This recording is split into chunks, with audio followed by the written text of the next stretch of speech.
Voilà, vous êtes à l'écoute de Radio Friendly, bien entendu, Pierre-Patrick, pour votre service. Et en face de moi, le responsable de tout l'office de tourisme, si j'ose dire, non seulement d'Avignon, mais de l'ensemble. Oui, en fait, Avignon Tourisme regroupe à la fois l'office du tourisme de la ville, le parc des expos, le centre de congrès, le palais des papes et le pont d'Avignon. Mais vous avez un boulot considérable. Je vous vois régulièrement un petit peu partout, dans toutes les fêtes où il y a une organisation événementielle en quelque sorte. Alors ici, vous faites quoi ici ? Alors en fait, le parc des expositions est l'un des endroits privilégiés pour pouvoir accueillir des manifestations de tous ordres, depuis des conférences jusqu'à des très très grandes manifestations, puisque nous étendons sur plusieurs hectares. Ça nous permet d'avoir plusieurs espaces qui permettent d'accueillir des diversités d'animations. Nous accueillons ici par exemple des déballages d'antiquaires, nous accueillons ici des manifestations sportives, nous accueillons ici de temps en temps des concerts, nous accueillons ici des salons et de l'événementiel. Mais vous avez des bottes de 7 lieues, comment vous faites ?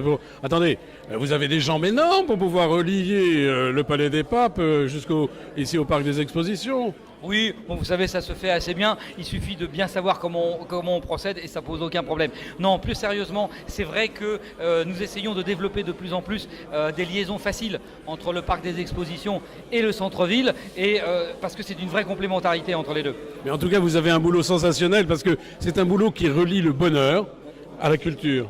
Exactement. Et vous savez, en plus, j'ai été interrogé par un de vos confrères il n'y a pas très longtemps qui me disait « Mais pourquoi vous accueillez au Palais des Papes le congrès des tatoueurs ?» Il me dit « C'est de la contre-culture. » Je dis « Non, c'est pas de la contre-culture. Nous avons la chance d'avoir un Palais des Papes qui est un patrimoine de l'UNESCO, mais qui a vocation à devenir un écrin pour d'autres formes de culture. Donc moi, je considère que c'est de la complémentarité culturelle et pas de l'opposition. » Mais dites-moi, vous avez du boulot jusqu'à la retraite et même au-delà. Mais j'espère bien.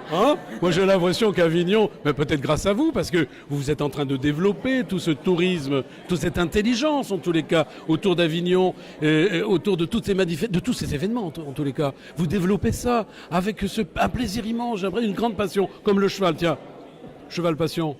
Oui, Cheval Passion, maintenant c'est une manifestation qui est devenue traditionnelle. Le danger, et on essaye de faire en sorte de ne pas tomber dedans, c'est que justement, comme ça fait très longtemps, on puisse se dire c'est toujours acquis, etc. Or, nous avons des nouvelles générations qu'il faut séduire, nous avons des nouvelles générations autour du cheval qui ont d'autres attentes, qui veulent comprendre comment fonctionne l'élevage des chevaux, comment fonctionne la nourriture des chevaux, comment le cheval peut apporter des thérapies aussi à des gens qui sont en difficulté, et nous essayons de faire évoluer la manifestation dans ce sens-là. Bon, écoutez, moi c'est la première année que je viens, ça fait pas très longtemps que je suis ici, donc par conséquent je découvre beaucoup de manifestations. J'ai l'impression que Cheval Passion existe depuis longtemps. C'est la 33e édition. 33e édition, c'est ce que disait André tout à l'heure. 33e édition, et ça s'améliore d'année en année. En tout cas, on essaye. Oui, mais en tous les cas, ça a pris une portée internationale. Cet événement est devenu le deuxième événement le plus important à Avignon, après le festival de théâtre que tout le monde connaît. Mais qu'est-ce qui fait courir les gens ? Je pense qu'ils ont besoin d'avoir des endroits et des organisateurs qui leur permettent de rencontrer, encore une fois, dans un seul endroit, plusieurs types de manifestations ou plusieurs facettes de quelque chose qu'ils croient connaître. Tout le monde croit connaître un peu le cheval, par exemple, pour prendre Cheval Passion. Mais en fait, il y a beaucoup de déclinaisons et c'est notre rôle de leur montrer dans un seul endroit les différentes facettes d'un métier ou d'un secteur. Oui, mais moi je pensais que le cheval était réservé uniquement à des puristes, à des techniciens, à des gens du sérail. Mais finalement, non, ça attire tout le monde. Oui, ça attire tout le monde. Après, tout le monde n'est pas forcément intéressé par le cadre noir de Saumur, par la garde républicaine. Il y a aussi des gens qui sont intéressés par ça.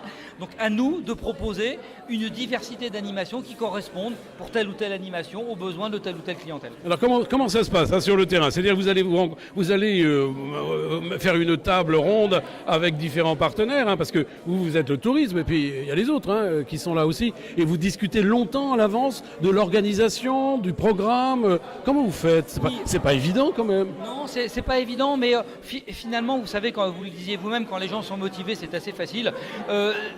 L'idée, c'est, nous sommes des fédérateurs de compétences. Oui, mais attendez, ma question, c'est de savoir, vous préparez ça combien de temps à l'avance ?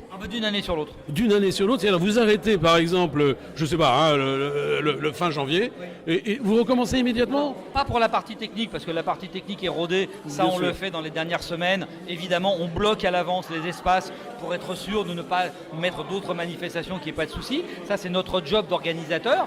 Mais pour la création des animations, etc., la réflexion sur comment faire évoluer avec nos partenaires, avec la Fédération française d'équitation, etc., ce sont des réunions régulières sur plusieurs mois. Eh ben, écoutez, je vous félicite et je vous souhaite un merveilleux succès pour cette année 2018. En tous les cas, Cheval Passion, la passion de tout un chacun. Radio Friendly sera là. Je viendrai également représenter ses couleurs. Merci d'être venu présent. Nous, tout simplement, parler à notre micro, c'est gentil. Radio Friendly, vous savez, c'est la petite radio qui monte, qui monte. Radio d'Avignon, bien sûr. Merci à Radio Friendly. C'est gentil à vous. À bientôt en tous les cas. Merci. On va prendre une photo si vous le voulez bien.